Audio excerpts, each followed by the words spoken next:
Hello everybody and welcome to the United Stand. This is your latest Manchester United transfer news, sponsored by the Unibet vlog. The link is in the video description for all your breaking news and latest news about Manchester United and the transfer window. The link's in the video description, really good articles on there. And there's a good article about David Neres that I think you should give a read if you think he's a possibility for Manchester United. But I want to start off on a negative. And I'm going to start off on a negative because this is the last Transfer Daily. We've been doing this since May the 1st. We've done God knows how many shows. We've had the Hotometer. And I tell you what, if you told me on May the 1st we were going to have a transfer window like we've had, I don't know whether I could have got through it. So thank you for everybody who's been there from May the 1st to now.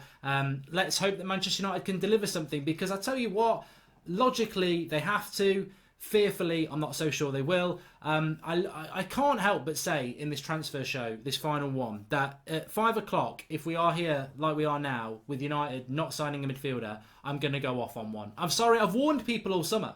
A lot of people have been angry all summer. I've said, look, I'm going to wait till August the 8th at 5 o'clock. And if we haven't signed anyone in the midfield, I will not be a hypocrite. I will say what I've been thinking right since the Cardiff game, what we needed to do. And if we don't do it, then I'm going to say something. But if we do, then maybe they can save that from happening. And I hope that they can do. But what I'm fed up of seeing is, below us, we had Leicester, Everton, Wolves and Watford last year, who I think would have caught us with a few more games. And above us, we had teams like Spurs and everybody else who were miles better than us. I look at what's happening. And last night at 10:30, I really thought Manchester United have got to be leaking something, or something's got to be in the press for us to do something today. And nothing happened. Nothing happened at all. And yet then I see Wolves are desperately trying to get Yamina in to their midfield, and if they don't, their backup plan is Frank Kessie at AC Milan. Wolves' midfield is already better than ours, and they're adding players like that to it. I mean, it's just ridiculous. Spurs, their midfield's already better than ours. They've added Dembele to it. They're going to get Lo Celso. Maybe even they're going to get Bruno Fernandes as well. And what are we doing? The mint with a hole. Absolutely clueless. Ander Herrera, our best midfielder with Pogba, walks out. Doesn't even get replaced because we hope some youth player who's actually shown no consistency yet is going to step into and be one of our best midfielders. It's a disgrace. It's an absolute joke. And they've got to rectify it today. And I still stand by the fact that I think they have to rectify it. And I have a hunch that hopefully they will do, because I can't understand. Look, Manchester United, the way they run the club, sometimes you think they're very clever people, and sometimes you think they're just very, very dismissive of fan opinion. Because how can you openly spend £145 million on 3 players and then the day of the last transfer window sell a striker for 70 million and effectively knock your net spend down to 70 million and then say that's it? I cannot digest that, and I cannot swallow that in a massive summer of such magnitude, where you've lost one of your best midfielders in Herrera, where we needed to bring a midfielder in anyway, we needed 2 midfielders and a right winger, and we have not brought any of those positions in, and we've sold Lukaku, which I think needed to be done, but he needed to be replaced, and then we've only spent 75 million with a manager that's massively naive and inexperienced and needed that support, and a coaching staff that, apart from Mike Phelan, is relatively inexperienced as well, and a team that's relatively inexperienced, and our best player, Paul Pogba, doesn't even want to be here. And, you know, for me, even on the Pogba topic, like, if you want to make Pogba stay, do what every United fan who likes Pogba has always said: put better players around him. We've not done that. We've not done that. You know, it's baffling. It's absolutely baffling. And I tell you what, I've seen a lot of it in the last couple of days. Ole Gunnar Solskjaer is happy with the squad he's got. What are we meant to do as fans? Go, oh, Ole's happy with it. We're happy with it. I mean, come on. Like, what? Of course Ole Gunnar Solskjaer is going to say he's happy with the squad. I guarantee if we don't sign anyone today, tomorrow morning on the press conference, Ole Gunnar Solskjaer will say he's happy with what he's got. Because if he doesn't, he gets the sack. Doesn't mean we've got to be massively naive. We've lived this for 6 years. We've lived this incompetence a year ago, where the transfer window closed and we were like, what the bloody hell? Like, where's the 2 or 3 other players that we're meant to be getting for Mourinho? So if it happens again today, we're fully aware of how it happens. But I won't be swallowing any bullshit about, oh, Ollie's happy with what he's got. Bullshit. Absolute nonsense. As if he's happy with the squad that he's got. If I'd love to get him in a room of honesty and say, do you genuinely think that squad's going to get you 4th place, Ollie? He'll say it might do. It might do. But it should do. Because he should have the acquisitions to make it. So look, what can we do in the last day? This is like sticking your hand in a barrel and seeing what you get. Because I don't know. I mean, to be honest with you, Yamina could come to United, couldn't he? For all I know, probably he's going to go to Wolves. Ben Yedder, we've mentioned him. He's there, 28 years of age. The latest with Ben Yedder's not worth 200 million, by the way. I don't know why I've put that there for a bit of banter. About some of you've noticed it already. Ben Yedder's probably available for about 40. That's Draughty having a bloody laugh. 200 million for Yedder? Yeah, get out. 28 years of age, Ben Yedder. Relatively small, would bring some flair to the attack, some pace, bit of creativity, and he's got good goals in him. The latest with Ben Yedder is that he might be going to Monaco. But a few days ago, there was an offer from China, which he apparently refused because he wants to come to United. Look, maybe Yedder can happen to Manchester United. I'd certainly take that as a different sort of player to Lukaku. That would be good. But if you move to the other end of the spectrum, Mandzukic, £15 million, 33 years of age, Peter Crouch from Croatia. I mean, what? It just baffles me. And if we get Llorente, I'm just going to physically cry. I really am. I mean, if that's what we're trying to do on the final day of the transfer window, I really despair. But, you know, you've got to go with what's in the news.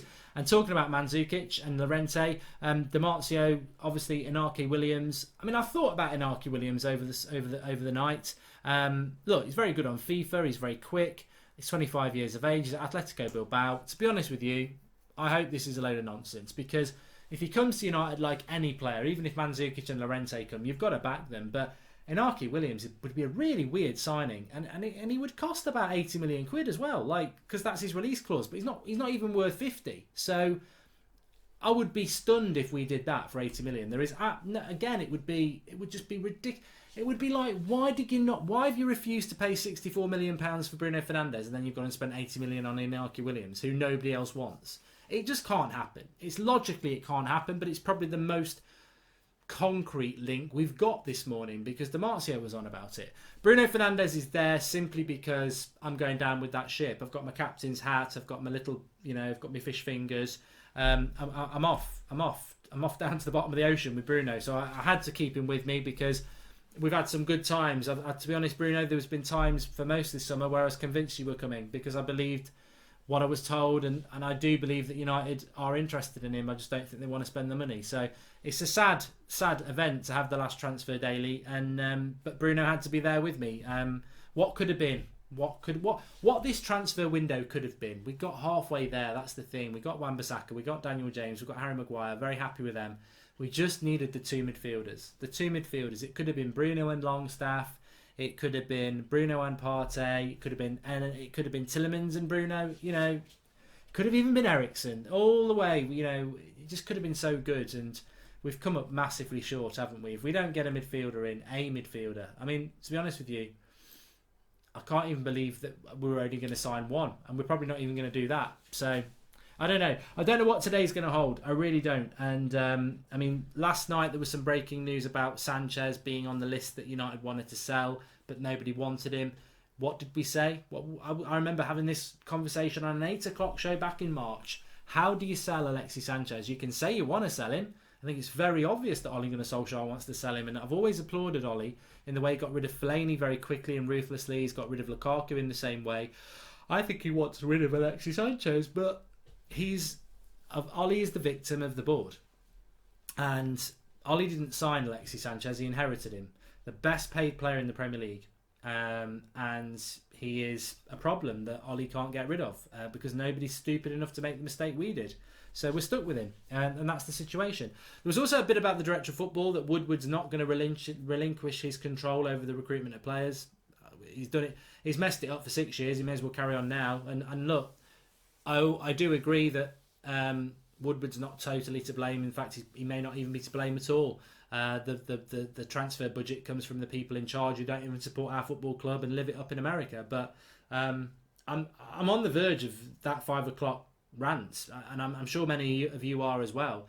I'm just holding off and trying to be a little bit positive because there's still time left. There is still time left, and I can see it. I can see them messing it up, but I can't for the life of me think how. Why would you rush Lukaku through the day before the transfer window closes when you could have? The Italian transfer window doesn't close for a couple of weeks. It doesn't make any sense unless you're going to do a deal. My fear is the deal is going to be a Mandzukic or something ridiculously crap, and we will be sat there at 5 o'clock with a net spend well under £100 million. and Mandzukic, the Peter Crouch of Croatia, running around on the bench for the next few months. I tell you, I'm just really disappointed. I'm really disappointed, to be honest with you, and I'm hoping we're going to get boosted by some. I think, look, anything can happen today, or nothing can happen, but it's going to have to be a madness. It's going to have to be an absolute shock, because there's just nothing coming through, and things can happen quickly. Of course they can, but it needs to start happening. It needs to happen really, really fast, because we needed far better than this. We needed far better than this. And the biggest thing for me is how I started the video, is that you see teams like Wolves, who've already got better midfielders than us, making signings. Like Leicester are about to sign somebody as well, and Everton have bought loads of players. And these are teams that are behind us, but they weren't far behind us. And then teams above us, I mean, they're just getting further and further away. Like things like, even Arsenal, Kieran Tierney, Pepe, maybe Upamecano. Like, where's Coutinho going as well? Like, teams all around us that apparently had no money are doing better than us. And we went into this transfer window with loads of money, apparently. I listened to that quote again from Ole Gunnar Solskjaer yesterday, because I wanted to make sure I got it right. And he actually did say, "You'll be surprised at the quality of player that wants to come to our club, that's in contact with us." Where? And I feel so sorry for him, because he probably believed what he was told by Woodward or the board. But he's been left... Ollie thought when that season ended, never again am I going to be made to look an idiot. And he has been made to look an idiot. With that, you'll be surprised at the quality of players that want to come to our club. Well, we've not been surprised, because there's no quality surprising players that want to come to our club, that are coming to our club. And then the second one was what he said after the Everton game. Some of these players won't be here next season, but I will be, and I'm going to rebuild. Well, they're all still there as well. So he's been undermined publicly twice. And I think in future he'll learn just to not say anything, because you don't get what you want. Mourinho didn't get what he wanted. I don't think Ollie's going to get what he wants. I just hope that they can produce something at the last day. Because, and when I say something, I am not going to be there at 5 o'clock saying, well, we got an attacker. It has to be a midfielder. We're a mint with a hole. We're a polo. And that's it. The midfield is a joke. And we need to bring a midfielder in. You cannot let a player like Ander Herrera walk out for nothing, our second best midfielder, and not replace him. You just can't. And that's the challenge for United, isn't it? Anyway, the link's in the video description for the Unibet vlog. Go and give a read of that article about David Neres. Please do smash a like on the video. Subscribe to the channel if you're new. And fasten your seatbelts, because there will be a Goldbridge video at 5 o'clock. And it will be honest about the situation. Let's see what goes on in between.